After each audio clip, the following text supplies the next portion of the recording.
당신이 요즘 국제뉴스 헤드라인을 훑어보면 묘한 기시감부터 느끼게 됩니다. 세계 최강의 군사력을 가진 초강대국이 또다시 중동의 늪에 발이 묶였다는 이야기, 예상보다 길어지는 작전, 끝이 안 보이는 소모전, 그리고 결국 패권국도 게릴라전 앞에서는 무력하다는 익숙한 결론 말입니다. 마치 과거 제국들이 사막과 산악지대에서 방향을 잃고 끝없이 피를 흘리던 장면이 다시 재생되는 것처럼 보이죠.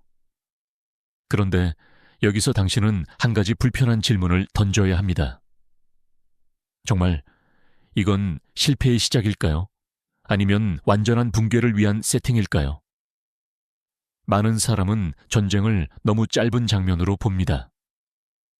오늘 폭격이 있었는지, 어제보다 진격했는지, 작전이 예상보다 늦어졌는지만 봅니다. 하지만 실제 군사 구조는 주식시장과 비슷합니다. 하루 캔들만 보면 공포에 흔들리지만 큰 자금의 이동과 거래량을 같이 보면 전혀 다른 그림이 드러나죠. 전장도 같습니다. 병력 이동, 전략자산 재배치, 보급선 구조, 외교적 압박, 주변국 반응을 함께 놓고 보면 지금 벌어지는 일은 허우적거림이 아니라 조여 들어감에 가깝습니다. 겉으로는 시간이 길어지는 것처럼 보여도 그 시간이 곧바로 실패를 의미하지는 않습니다. 오히려 초강대국의 전쟁은 처음 몇 주보다 그 다음 단계가 더 중요합니다. 초반 공습은 문을 부수는 망치라면 그 다음 단계는 상대가 숨쉬는 모든 통로에 자물쇠를 거는 작업이기 때문입니다. 쉽게 말해 불을 끄는 게 아니라 산소를 없애는 방식입니다. 이 차이를 놓치면 당신은 늘 뉴스의 표면만 소비하게 됩니다. 지금 중동에서 벌어지는 장면도 그렇습니다. 표면적으로는 특정 국가가 끈질기게 버티는 것처럼 보입니다. 그러나 실제로는 외부 군사 압박과 내부 정치 균열이 동시에 겹치면서 국가 시스템 자체가 분해되기 시작하는 신호가 곳곳에서 나타납니다. 초강대국이 수렁에 빠진 게 아니라 상대 국가가 이중덫에 걸려드는 국면이라는 뜻입니다. 바깥에서는 하늘과 바다가 조여오고 안에서는 권력과 경제, 통치 정당성이 한꺼번에 흔들립니다. 당신이 보고 있는 것은 전쟁의 지연이 아니라 체제 해체의 예고편일 수 있습니다. 여기서 더 중요한 건 이 전쟁이 단순한 미사일 교환이나 국지 충돌로 끝나지 않는다는 점입니다. 전쟁은 언제나 군사 문제처럼 보이지만 실제로는 인프라 문제이고 자금 흐름 문제이며 통치 구조의 내구성 문제입니다. 항만이 흔들리면 무역이 흔들리고 무역이 흔들리면 에너지가 흔들리고 에너지가 흔들리면 물가와 민심이 같이 무너집니다. 즉, 전쟁은 총알보다 먼저 시스템을 겨냥합니다. 이것은 마치 거대한 건물의 유리창을 깨는 게 아니라 지하 전력실과 배관실을 먼저 잠가버리는 것과 같습니다. 그래서 언론이 작전이 길어진다고 말할 때 당신은 한 발 더 들어가야 합니다. 길어진다는 건 무엇이 길어지는 것인지, 단순 교전인지, 아니면 완전 괴멸을 위한 사전 배치인지 봐야 합니다. 최근 보이는 전략 자산들의 이동 규모와 주변국들의 반응을 함께 보면 지금 파는 생각보다 훨씬 큽니다. 이건 당장의 승패를 다투는 전투가 아니라 한 국가를 지정학적, 군사적, 경제적으로 숨 막히게 만드는 구조전입니다. 그리고 이 구조전이 무서운 이유는 한번 완성되기 시작하면 되돌리기가 어렵다는 데 있습니다. 군사 압박은 외교 카드로 되돌릴 수 있어도 내부 붕괴는 그렇지 못합니다. 국고가 마르고 행정이 멈추고 권력 핵심부가 서로를 의심하기 시작하면 국가는 밖에서 무너지기 전에 안에서 먼저 금이 갑니다. 바로 그 지점에서 초강대국의 포위는 단순한 공격이 아니라 붕괴를 앞당기는 촉매가 됩니다. 이제부터 당신은 이 사태를 다르게 봐야 합니다. 누가 더 오래 버티는가가 아니라 누가 상대의 회복 능력을 먼저 끊어냈는가를 봐야 합니다. 전쟁의 본질은 화력의 크기가 아니라 시스템 파괴의 깊이이기 때문입니다. 그리고 지금 시작되는 이야기는 바로 그 강철 올가미가 어떻게 조여지는지에 대한 해부입니다. 이제 시선을 하늘로 올려보면 당신은 이 전쟁의 진짜 방향을 훨씬 더 선명하게 보게 됩니다. 많은 뉴스는 공습이 계속된다는 식으로 단순하게 표현하지만 실제로 중요한 건 횟수가 아니라 구조입니다. 왜 어떤 공습은 끝이 없고 어떤 공습은 금방 멈출까요? 답은 단 하나. 공백이 있느냐 없느냐입니다. 현재 초강대국이 구축하고 있는 핵심은 바로 이 공백을 완전히 제거하는 시스템입니다. 영국에 위치한 전진 기지를 보면 그 의도가 그대로 드러납니다. 기존에 약 15대 수준이던 전략 폭격기가 최근 20대를 훌쩍 넘어서며 빠르게 증강됐습니다. 단순히 숫자가 늘어난 게 아닙니다. 이건 생산 라인을 늘린 것과 같습니다. 공장이 한 줄에서 두 줄, 세 줄로 늘어나면 무엇이 달라질까요? 생산이 끊기지 않습니다. 군사적으로도 똑같습니다. 폭격기, 정비팀, 보급체계가 교대로 돌아가면서 24시간 내내 작전이 이어지는 구조가 완성됩니다. 쉽게 말해, 한 팀이 하늘에서 타격을 하고 내려오면 다른 팀이 이미 대기 중이다가 바로 올라갑니다. 이 과정이 반복되면 적 입장에서는 지금은 잠깐 조용하니까 움직이자라는 판단 자체가 불가능해집니다. 전쟁에서 단 10분의 공백이 사라진다는 건 사실상 숨 쉴 틈이 사라진다는 뜻입니다. 여기서 중요한 포인트가 하나 더 있습니다. 단순히 폭격이 많아지는 것이 아니라 폭격의 종류가 달라지고 있다는 점입니다. 대형 전략 폭격기는 한 번에 막대한 화력을 투사할 수 있고 전술 폭격기나 스텔스 자산은 방공망을 뚫고 깊숙이 들어갑니다. 이 조합은 마치 망치와 드릴을 동시에 쓰는 것과 같습니다. 표면을 깨는 동시에 내부 구조까지 파고드는 방식이죠. 이렇게 되면 상대 국가의 군사 시스템은 단계적으로 무력화됩니다. 첫 번째는 물리적 타격입니다. 기지, 저장고, 통신시설이 파괴됩니다. 두 번째는 운영마비입니다. 정비가 안 되고 보급이 끊기고 지휘체계가 흔들립니다. 그리고 마지막 단계는 심리적 붕괴입니다. 언제 어디서 타격이 올지 모르는 상황이 지속되면 조직은 스스로 결정을 못 내리게 됩니다. 이 심리적 압박은 생각보다 훨씬 강력합니다. 인간은 통제 가능한 위험보다 예측 불가능한 위험에 훨씬 더 취약합니다. 매일 같은 시간에 폭격이 온다면 대비라도 하겠지만 24시간 랜덤으로 이어지는 타격은 지휘부를 극도로 위축시킵니다. 벙커 안에 숨어 있어도 지금 나가도 괜찮을까라는 의문이 사라지지 않습니다. 이건 단순한 군사 공격이 아니라 의사결정 자체를 마비시키는 전략입니다. 여기서 당신이 주목해야 할 건 이 모든 것이 초반 승부를 위한 게 아니라는 점입니다. 오히려 반대입니다. 장기전을 위한 준비입니다. 많은 사람들이 전쟁은 빠르게 끝내야 유리하다고 생각하지만 초강대국의 전략은 다릅니다. 상대의 체력을 완전히 고갈시키고 복구 능력 자체를 없애는 쪽에 초점이 맞춰져 있습니다. 즉, 당이 승리가 아니라 회복 불가능 상태를 만드는 것입니다. 이건 투자로 치면 당이 수익이 아니라 시장 자체를 장악하는 전략과 비슷합니다. 경쟁자가 다시 일어설 수 없도록 기반을 무너뜨리는 것. 군사적으로는 바로 그 단계가 지금 진행 중입니다. 하늘에서 이어지는 이 무한 로테이션은 단순한 공격이 아니라 상대 국가의 시간 개념 자체를 무너뜨립니다. 낮과 밤, 전선과 후방의 구분이 사라집니다. 그리고 이 순간부터 전쟁은 완전히 다른 국면으로 들어갑니다. 더 이상 버티면 끝난다는 계산이 통하지 않습니다. 왜냐하면 버틴다는 것 자체가 점점 불가능해지기 때문입니다. 당신이 보고 있는 것은 공습이 아니라 한 국가의 호흡을 천천히 끊어내는 시스템입니다. 이제 질문은 바뀌어야 합니다. 언제 끝나느냐가 아니라 언제부터 되돌릴 수 없게 되었느냐입니다. 그리고 그 답은 이미 하늘에서 시작되고 있습니다. 하늘이 봉쇄되기 시작하면 다음 단계는 항상 바다입니다. 왜냐하면 국가의 생존은 공기보다 물류에 더 의존하기 때문입니다. 당신이 만약 한 국가를 완전히 압박하려 한다면 어디를 먼저 끊겠습니까? 답은 단순합니다. 수출입, 에너지, 해상 통로입니다. 지금 벌어지고 있는 움직임을 보면 그 방향이 명확합니다. 인도양에 대기하던 항모 타격 전단이 예상보다 훨씬 빠르게 작전 구역으로 진입했습니다.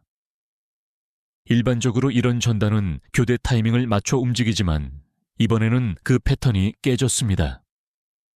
이건 단순한 일정 변경이 아니라 지금이 타이밍이다라는 신호입니다.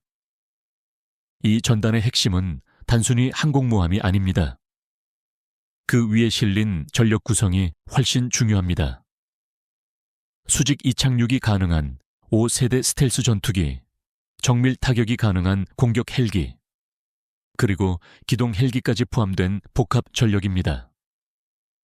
이 조합은 기존 해전 개념과 다릅니다. 바다 위에서 싸우는 게 아니라 바다를 감시하고 지배하는 플랫폼으로 바뀌는 겁니다. 특히 좁은 해협에서는 이 차이가 치명적으로 작용합니다.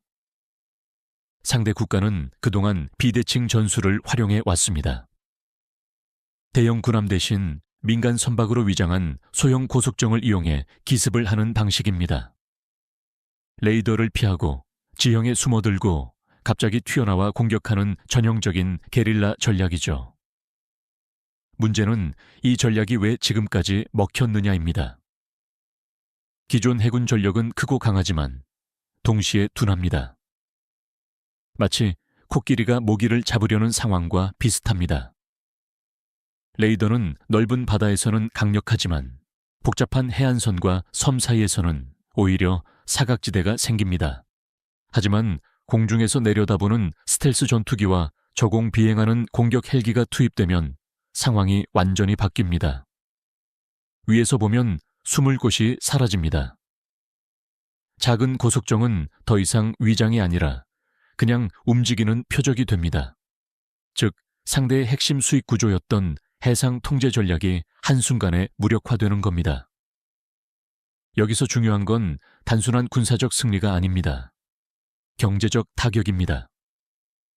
이 해협을 통해 확보하던 비자금, 통행료, 비공식 수익이 끊기면 무엇이 무너질까요? 바로 전쟁을 지속할 수 있는 자금 흐름입니다. 전쟁은 총알이 아니라 돈으로 유지됩니다. 그리고 그 돈줄이 바다에서 끊기고 있습니다. 동시에 더 큰 움직임이 뒤에서 진행되고 있습니다. 대형 상륙 전단이 태평양 기지에서 출발 준비를 마쳤고 해병대 병력과 막대한 물자가 적재되고 있습니다. 이건 단순한 압박이 아닙니다. 언제든 지상군 투입이 가능하다는 신호입니다. 즉, 선택지가 하나 더 추가됩니다. 공중과 해상 압박 화살표 필요하면 직접 진입. 여기에 더해 지중해와 대서양에서도 항모 전단의 교대가 정교하게 맞물리고 있습니다. 한 전단이 빠지면 다른 전단이 들어오고 구축함과 원자력 잠수함이 먼저 진입해 환경을 정리합니다. 이 모든 흐름이 연결되면 어떤 그림이 완성될까요? 하나의 거대한 반원형 포위망입니다. 이건 단순한 무력 과시가 아닙니다. 바다를 벽으로 만드는 작업입니다. 국가가 도망칠 수 있는 경로, 자원을 들여올 수 있는 통로, 외부와 연결된 모든 생명선이 하나씩 차단됩니다. 마치 거대한 성을 짓는 것처럼 바다와 하늘이 동시에 닫히는 구조입니다. 그리고 이 순간부터 전쟁의 성격은 완전히 바뀝니다. 더 이상 전선에서 이기고 지는 문제가 아닙니다. 국가 전체가 고립된 시스템으로 전환됩니다. 외부와 단절된 상태에서 내부 자원만으로 버텨야 하는 상황. 이것이 바로 진짜 압박입니다. 당신이 보고 있는 것은 해전이 아니라 한 국가의 경제 순환을 멈추는 과정입니다. 그리고 그 시작점이 바로 이 바다 위에서 만들어지고 있습니다. 이제 판이 왜 이렇게 급격하게 기울었는지 그 결정적인 계기를 봐야 합니다. 전쟁은 항상 누적되다가 어느 순간 방향이 확 바뀌는 트리거가 존재합니다. 그 선을 넘는 순간 게임의 규칙 자체가 바뀝니다. 그리고 이번 상황에서도 그 선은 분명히 존재했습니다. 상대 국가는 초강대국의 압박을 분산시키기 위해 일종의 승부수를 던졌습니다. 직접적인 전면 충돌 대신 탄도미사일을 활용한 우회 타격 전략이었죠. 고고도에서 자탄을 분리해 광범위하게 피해를 주는 방식, 즉 한 번에 여러 목표를 흔드는 전술입니다. 이론적으로는 꽤 효율적인 선택입니다. 적은 비용으로 큰 혼란을 만들 수 있기 때문입니다. 하지만 문제는 무엇을 건드렸느냐입니다. 이 미사일 파편이 공중을 순찰 중이던 조기 경보기, 즉 공중 지휘소 역할을 하는 핵심 자산을 타격하는 사건이 발생합니다. 이건 단순한 피해가 아닙니다. 군사 시스템의 눈과 두뇌를 동시에 건드린 겁니다. 조기 경보기는 전장의 레이더이자 컨트롤 타워입니다. 쉽게 말해 전쟁에서 이 장비는 마치 금융 시스템의 중앙 서버와 같습니다. 이게 멈추면 전체 네트워크가 흔들립니다. 실제로 이런 자산은 수십억 달러에 달하고 한 번 손상되면 대체도 쉽지 않습니다. 그렇다면 이런 자산이 공격받았을 때 초강대국은 어떤 선택을 할까요? 답은 명확합니다. 참는다는 선택지는 사라집니다. 이것은 단순한 도발이 아니라 명백한 레드라인을 넘은 사건입니다. 국제정치에서 레드라인은 일종의 계약과 같습니다. 이 선을 넘으면 대응 수위가 완전히 달라진다는 암묵적인 합의죠. 그 결과 초강대국의 전략은 눈에 띄게 바뀝니다. 이전까지는 압박과 견제가 중심이었다면 이 시점부터는 완전한 제거에 가까운 방향으로 이동합니다. 공격 강도, 자산 투입, 작전 범위 모두 한 단계 올라갑니다. 마치 기어가 하나 더 올라간 것처럼 말입니다. 여기서 중요한 건 감정이 아니라 구조입니다. 많은 사람들은 분노에서 대응했다고 해석하지만 실제로는 시스템이 그렇게 작동하도록 설계돼 있습니다. 핵심 자산이 공격받으면 자동으로 대응 단계가 상승하는 구조입니다. 이건 개인의 판단이 아니라 국가 시스템의 기본 프로토콜입니다. 문제는 상대 국가의 계산이 완전히 빗나갔다는 점입니다. 이들은 제한된 도발로 협상력을 높이려 했지만 결과적으로는 협상 카드가 아니라 전면 에스컬레이션 버튼을 눌러버린 셈이 됐습니다. 작은 불씨로 연기를 만들려 했는데 오히려 폭발을 일으킨 겁니다. 이 사건 이후로 전장의 의미도 달라집니다. 더 이상 압박을 주고받는 단계가 아니라 한쪽이 다른 한쪽을 구조적으로 무너뜨리는 단계로 넘어갑니다. 공격은 더 정밀해지고 목표는 더 깊어집니다. 단순한 군사시설이 아니라 생산 능력, 보급체계, 지휘 구조까지 포함됩니다. 이건 투자 시장으로 비유하면 단순한 가격 경쟁이 아니라 시장 퇴출 단계로 들어간 것과 같습니다. 경쟁자를 견제하는 게 아니라 아예 다시 못 돌아오게 만드는 전략입니다. 전쟁에서도 똑같습니다.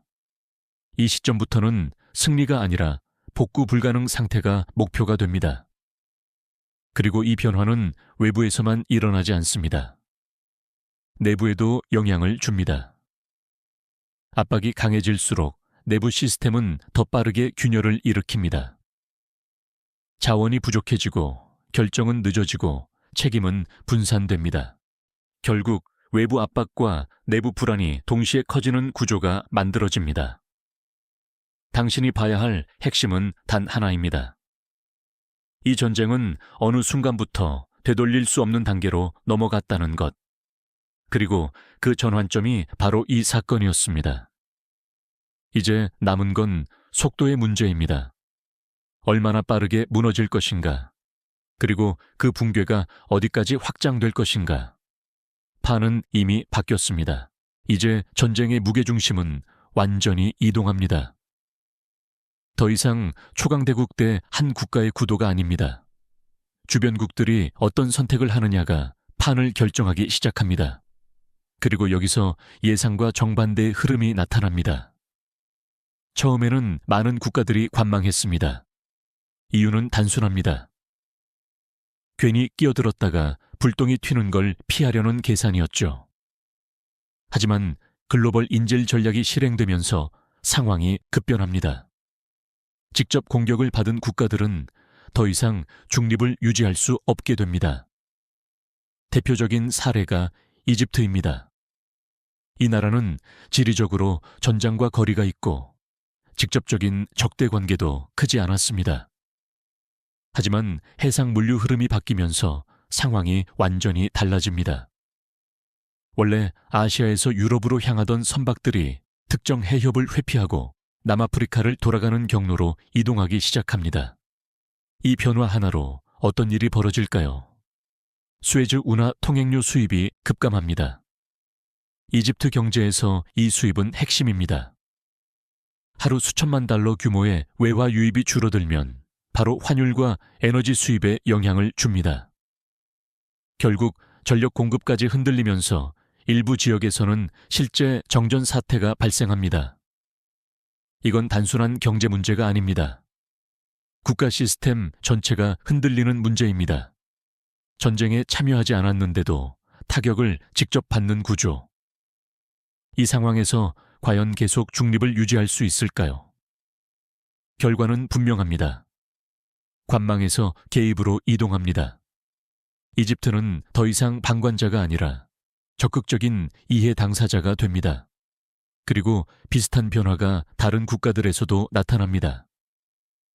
사우디아라비아와 UAE 이 역시 입장이 바뀝니다.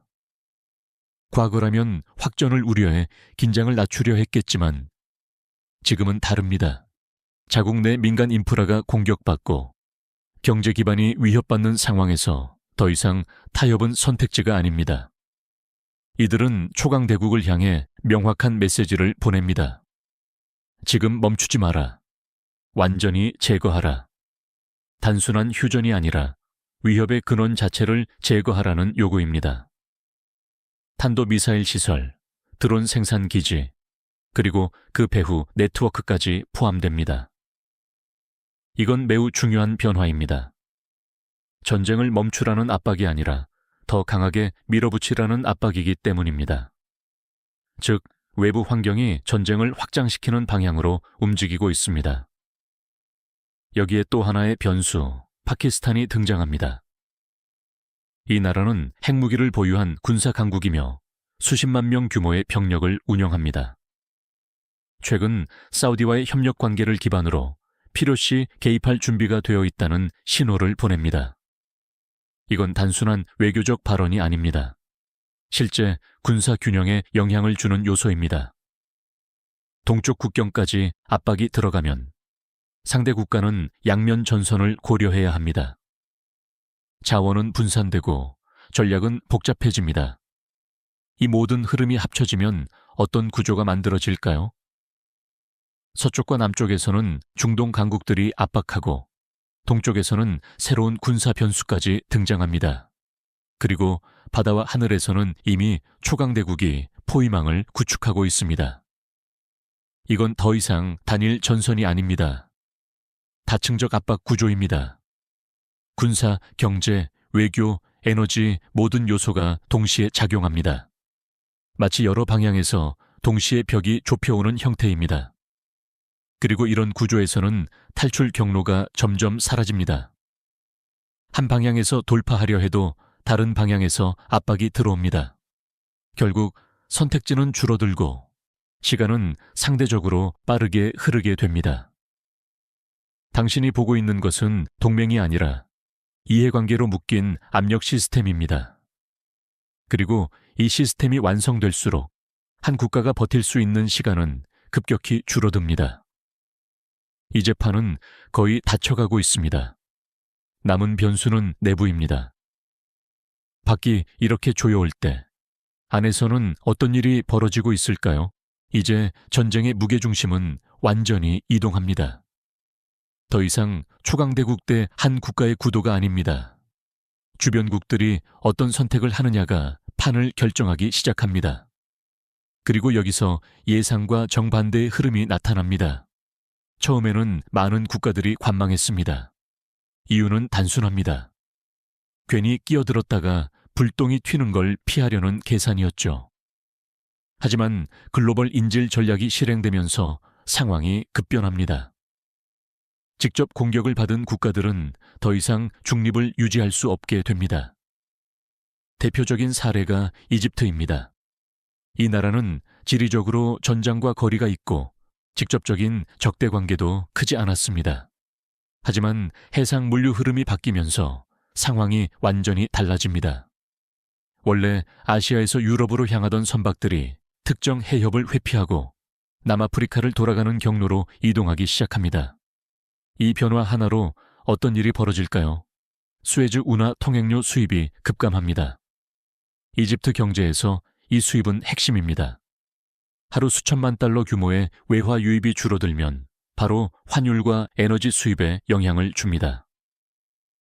결국 전력 공급까지 흔들리면서 일부 지역에서는 실제 정전 사태가 발생합니다. 이건 단순한 경제 문제가 아닙니다. 국가 시스템 전체가 흔들리는 문제입니다. 전쟁에 참여하지 않았는데도 타격을 직접 받는 구조. 이 상황에서 과연 계속 중립을 유지할 수 있을까요? 결과는 분명합니다. 관망에서 개입으로 이동합니다. 이집트는 더 이상 방관자가 아니라 적극적인 이해 당사자가 됩니다. 그리고 비슷한 변화가 다른 국가들에서도 나타납니다. 사우디아라비아와 UAE, 이 역시 입장이 바뀝니다. 과거라면 확전을 우려해 긴장을 낮추려 했겠지만 지금은 다릅니다. 자국 내 민간 인프라가 공격받고 경제 기반이 위협받는 상황에서 더 이상 타협은 선택지가 아닙니다. 이들은 초강대국을 향해 명확한 메시지를 보냅니다. 지금 멈추지 마라. 완전히 제거하라. 단순한 휴전이 아니라 위협의 근원 자체를 제거하라는 요구입니다. 탄도 미사일 시설, 드론 생산 기지, 그리고 그 배후 네트워크까지 포함됩니다. 이건 매우 중요한 변화입니다. 전쟁을 멈추라는 압박이 아니라 더 강하게 밀어붙이라는 압박이기 때문입니다. 즉, 외부 환경이 전쟁을 확장시키는 방향으로 움직이고 있습니다. 여기에 또 하나의 변수, 파키스탄이 등장합니다. 이 나라는 핵무기를 보유한 군사 강국이며 수십만 명 규모의 병력을 운영합니다. 최근 사우디와의 협력 관계를 기반으로 필요시 개입할 준비가 되어 있다는 신호를 보냅니다. 이건 단순한 외교적 발언이 아닙니다. 실제 군사 균형에 영향을 주는 요소입니다. 동쪽 국경까지 압박이 들어가면 상대 국가는 양면 전선을 고려해야 합니다. 자원은 분산되고 전략은 복잡해집니다. 이 모든 흐름이 합쳐지면 어떤 구조가 만들어질까요? 서쪽과 남쪽에서는 중동 강국들이 압박하고 동쪽에서는 새로운 군사 변수까지 등장합니다. 그리고 바다와 하늘에서는 이미 초강대국이 포위망을 구축하고 있습니다. 이건 더 이상 단일 전선이 아닙니다. 다층적 압박 구조입니다. 군사, 경제, 외교, 에너지 모든 요소가 동시에 작용합니다. 마치 여러 방향에서 동시에 벽이 좁혀오는 형태입니다. 그리고 이런 구조에서는 탈출 경로가 점점 사라집니다. 한 방향에서 돌파하려 해도 다른 방향에서 압박이 들어옵니다. 결국 선택지는 줄어들고 시간은 상대적으로 빠르게 흐르게 됩니다. 당신이 보고 있는 것은 동맹이 아니라 이해관계로 묶인 압력 시스템입니다. 그리고 이 시스템이 완성될수록 한 국가가 버틸 수 있는 시간은 급격히 줄어듭니다. 이제 판은 거의 닫혀가고 있습니다. 남은 변수는 내부입니다. 밖이 이렇게 조여올 때 안에서는 어떤 일이 벌어지고 있을까요? 이제 시선을 안으로 돌리면 상황은 훨씬 더 급격하게 무너지고 있다는 걸 알 수 있습니다. 많은 사람들은 전쟁의 승패를 외부 전력으로만 판단하지만 실제로 국가는 대부분 내부에서 먼저 붕괴됩니다. 그렇다면 지금 이 국가는 안에서 무엇이 벌어지고 있을까요? 핵심은 권력 구조입니다. 이 국가는 겉으로는 선거를 통해 선출된 행정부가 존재하지만 실제로는 군사 조직이 물리력을 독점하고 있는 이중 구조를 가지고 있습니다. 평상시에는 이 둘이 균형을 유지하지만 전쟁이라는 극단 상황이 오면 균형은 쉽게 깨집니다. 최근 군부는 전시 상황을 명분으로 사실상 모든 권한을 장악합니다. 계엄에 가까운 조치를 통해 외교, 경제, 행정까지 통제 범위를 확장합니다. 이건 단순한 영향력 확대가 아니라 구조적인 권력 이동입니다. 쉽게 말해 법보다 총위 위에 올라간 상태입니다. 이 과정에서 행정부 수장은 급격히 힘을 잃습니다. 명목상 국가 원수이지만 실제 결정권은 군부로 넘어갑니다. 여기서 문제가 발생합니다. 대통령은 전쟁이 계속되면 경제가 단기간에 붕괴될 수 있다는 데이터를 가지고 있습니다. 그래서 공개적으로 휴전과 긴장 완화를 주장하기 시작합니다. 하지만 군부는 전혀 다른 계산을 합니다. 전쟁은 권력을 강화하는 수단이기 때문입니다. 외부 위협이 클수록 내부 통제는 더 강해지고 반대 세력은 쉽게 억눌릴 수 있습니다. 즉, 같은 상황을 두고도 완전히 다른 이해관계가 충돌합니다. 이 충돌은 단순한 의견 차이가 아니라 권력 투쟁으로 발전합니다. 군부는 핵심 의사결정 구조를 장악하고 자신들에게 유리한 인물을 주요 자리에 배치합니다. 반면 대통령은 이를 견제하려 하지만 실질적인 수단이 부족합니다. 이건 기업으로 비유하면 CEO와 이사회가 완전히 갈라진 상황과 같습니다. 그런데 문제는 이 기업이 전쟁이라는 위기 속에 있다는 점입니다. 정상적인 조직이라면 위기에서 더 결속해야 하지만 지금은 오히려 분열이 심화되고 있습니다. 그 결과 행정 시스템이 빠르게 마비됩니다. 공무원 급여 지급이 지연되고 정부 기능이 제대로 작동하지 않습니다. 물가 상승과 공급 문제까지 겹치면서 경제는 급격히 불안정해집니다. 시장은 신호를 잃고 시민들은 불안을 체감하기 시작합니다. 그리고 여기서 가장 위험한 단계가 시작됩니다. 폭력의 독점이 깨지기 시작하는 순간입니다. 일부 지역에서는 시민들이 무장하고 군부에 저항하는 사례가 등장합니다. 이건 단순한 시위가 아닙니다. 국가 권력의 기본 구조가 흔들리는 신호입니다. 국가는 원래 폭력을 독점함으로써 질서를 유지합니다. 그런데 시민이 총을 들기 시작하면 그 구조는 붕괴 단계로 들어갑니다. 역사적으로도 이 단계는 매우 위험합니다. 내전의 초기 형태가 나타나는 시점이기 때문입니다. 여기서 상황은 급격히 복잡해집니다.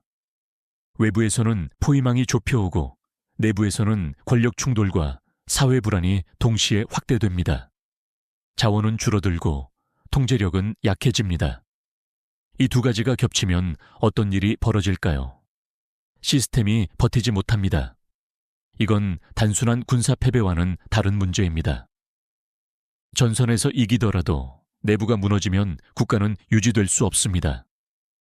오히려 외부 압박이 내부 붕괴를 더 빠르게 촉진하는 역할을 합니다. 당신이 지금 보고 있는 것은 전쟁이 아니라 체제 자체의 해체 과정입니다. 그리고 이 과정은 외부 공격보다 내부 모순에 의해 더 빠르게 진행될 수 있습니다.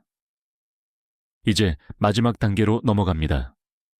이 체제가 어떻게 자신을 정당화해 왔는지, 그리고 왜 그 구조 자체가 결국 붕괴로 이어질 수밖에 없는지입니다. 이제 마지막으로 이 체제가 왜 여기까지 올 수밖에 없었는지를 봐야 합니다. 전쟁은 결과일 뿐이고 진짜 원인은 그 이전에 이미 쌓여 있습니다. 겉으로는 버티는 것처럼 보이는데 왜 어떤 국가는 한순간에 무너질까요? 이 체제는 오랫동안 자신을 민주적 구조라고 설명해 왔습니다. 지도자는 직접 선출되는 것이 아니라 선출된 위원들이 다시 선택하는 간접 구조입니다. 겉으로 보면 제도는 존재합니다. 하지만 핵심은 그 이전 단계, 즉 누가 후보가 될 수 있느냐에 있습니다.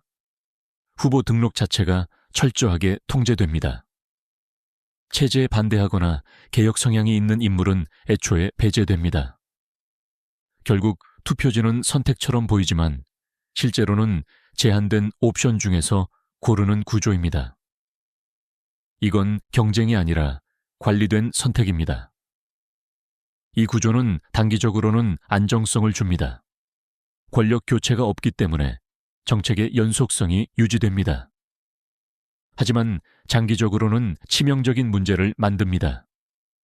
변화에 대응하는 능력이 사라지기 때문입니다. 외부 환경이 바뀌어도 내부는 그대로 남습니다. 이 문제는 인권과 통제 영역에서 극단적으로 드러납니다. 시위 진압 과정에서 과도한 폭력이 사용되고 정보는 강하게 통제됩니다. 인터넷 차단, 언론 제한, 외부와의 연결 차단 같은 조치들이 반복됩니다. 내부 불만이 외부로 드러나지 않도록 막는 방식입니다. 하지만 여기서 역설이 발생합니다. 정보를 막을수록 실제 상황과 공식 설명 사이의 격차가 커집니다. 사람들은 점점 체제를 신뢰하지 않게 됩니다. 그리고 이 신뢰 붕괴는 경제보다 더 빠르게 퍼집니다. 이건 시스템으로 보면 매우 위험한 상태입니다. 신뢰는 보이지 않지만 모든 구조를 지탱하는 기반입니다. 금융 시스템이 신뢰 위에 서 있는 것처럼 국가도 마찬가지입니다. 신뢰가 무너지면 명령도 정책도 통제도 제대로 작동하지 않습니다. 여기에 위선 구조가 더해집니다. 내부에서는 정보를 차단하면서 외부에는 선택적으로 메시지를 전달합니다. 자신들에게 유리한 서사를 강조하고 불리한 사실은 부정하거나 왜곡합니다. 단기적으로는 효과가 있을 수 있지만 장기적으로는 더 큰 불신을 낳습니다. 결국 이 모든 요소가 하나로 연결됩니다. 권력 집중, 정보 통제, 인권 문제, 경제 불안, 그리고 외부 압박. 각각은 따로 보면 버틸 수 있지만 동시에 작용하면 시스템은 임계점을 넘게 됩니다. 이 지점에서 중요한 건 하나입니다. 붕괴는 외부에서 시작되는 것이 아니라 내부에서 준비된다는 점입니다. 외부 공격은 단지 속도를 높일 뿐입니다. 이미 약해진 구조는 작은 충격에도 크게 흔들립니다. 이 전쟁도 마찬가지입니다. 겉으로는 군사 충돌이지만 실제로는 체제의 내구성을 시험하는 스트레스 테스트입니다. 그리고 지금 보이는 신호들은 그 테스트를 통과하기 어렵다는 쪽에 가깝습니다. 이제 시선을 다시 넓혀야 합니다. 이건 특정 국가의 문제가 아니라 하나의 패턴입니다. 권력이 과도하게 집중되고 정보가 통제되고 내부 불만이 누적되면 어떤 결과가 나오는지 보여주는 사례입니다. 그리고 여기서 당신에게 중요한 질문이 남습니다. 이 변화는 단순한 뉴스일까요? 아니면 앞으로 반복될 구조일까요? 세계는 점점 더 복잡해지고 충돌은 더 빠르게 확산됩니다.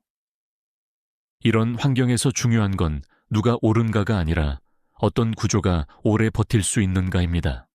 그리고 그 구조를 읽는 사람만이 다음 변화를 준비할 수 있습니다. 천천히 생각해 보셔야 합니다.